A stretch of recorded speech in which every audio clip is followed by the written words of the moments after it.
Jangan sampai kelakuan kita mempermalukan nama Tuhan. Karena di akhir zaman akan ada hinaan dan serangan kepada orang-orang yang menyebut dirinya Kristen tapi tidak berlaku sebagai anak Tuhan. Contoh, kalau engkau suami yang kasar, kepala batu, egois dan menyakitkan istrimu, orang akan bilang, heran ya, kok orang gereja, orang pelayanan, kok anak Tuhan begitu sama istrinya. Kalau kau seorang istri yang ngelawan suami, engkau istri yang selalu ribut dan bikin persoalan, engkau istri yang mau menang sendiri, orang akan bilang, katanya orang Kristen, katanya orang gereja, kau tunduk sama suami aja gak bisa. Kalau engkau orang Kristen, pacaran, lakukan hubungan seks sebelum nikah.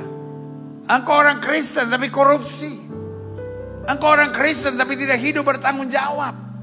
Penuh kepalsuan, penuh kebohongan, penuh kemunafikan. Bukankah itu menjadi bahan celah dan tertawaan orang? Di mana Allahnya yang katanya sanggup merubah? Di mana Allah yang katanya kudus? Cara berpakaiannya saja, cara hidupnya saja tidak mencerminkan kemuliaan Tuhan.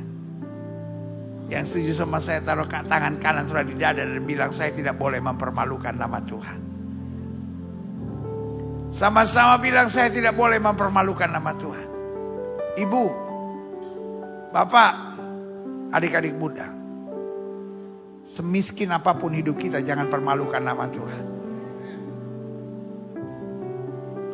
Saya tidak bilang jadi Kristen tidak mungkin miskin. Tapi yang saya mau bilang, semiskin apapun jangan permalukan nama Tuhan. Saya tidak bilang jadi Kristen tidak mungkin ada tantangan dan tidak ada pergumulan. Tapi yang saya mau bilang, tantangan sebesar apapun jangan permalukan nama Tuhan. Apapun yang terjadi, kami tidak akan permalukan nama Tuhan kami. Tantangan demi tantangan bisa terjadi. Berkat demi berkat juga bisa tercurah. Tapi satu hal yang saya doa buat setiap saudara, saya berdoa apapun yang terjadi jangan pernah permalukan nama Yesus. Apapun yang terjadi tetap jadi berkat. Karena yang saya percaya di akhir zaman akan ada banyak orang bertobat bukan hanya karena masuk gereja, tapi ada banyak orang bertobat karena melihat hidup saudara yang memuliakan Kristus. Berikan tepuk tangan yang meriah. Taruh tangan kanan saudara di dada. Bilang, hidup saya bisa dipakai Tuhan. Sama-sama bilang, hidup saya bisa dipakai Tuhan. Sama-sama bilang, hidup saya bisa dipakai Tuhan. Sama-sama bilang, hidup saya bisa dipakai Tuhan. Orang-orang akan melihat Kristus lewat hidup saya. Saya undang kita semua bangkit berdiri. Setiap mata terpejam, setiap kepala tertunduk, setiap hati terangkat pada Tuhan. Kita bisa menghadapi kesusahan. Kita bisa menghadapi kegagalan. Kita bisa menghadapi masa-masa yang sukar. Tapi satu peringatan Tuhan buat kita, jangan pernah permalukan nama Tuhan apapun yang terjadi. Katakan, Tuhan, dalam kesusahan apapun, aku tetap akan andalkan Tuhan. Tuhan, badai apapun yang terjadi, aku tahu ada tangan Tuhan yang bela aku. Orang yang menertawakan aku akan melihat kemuliaan Tuhan yang dahsyat dalam hidupku. Jika itu doamu, taruh tangan kananmu di dada. Aku hanya mau jadi berkat. Aku hanya mau jadi berkat. Saudaraku,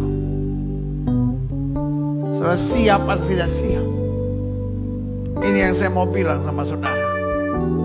Di akhir zaman ada banyak orang bertobat bukan karena masuk gereja, tapi ada banyak orang bertobat karena lihat hidup orang Kristen yang berintegritas dan berkualitas. And it might be you. Bisa jadi itu adalah saudara. Jika itu doamu, taruh tangan kananmu di dada. Bilang, Tuhan, aku berseru bukan hanya berkati aku, Tapi aku berseru, pakai aku bagi kemuliaan-Mu. Latih aku, proses aku. Karena di akhir zaman betul ada banyak goncangan. Tapi di akhir zaman ada banyak pernyataan kemuliaan Tuhan yang akan dinyatakan. Saudara percayalah, engkau tidak akan pernah mengalami sebelumnya kegerakan kuasa kedahsyatan Tuhan hari-hari ini. Pastikan engkau hidup dalam kekudusan. Pastikan kau hidup membawa damai. Pastikan kau hidup memancarkan kemuliaan Tuhan.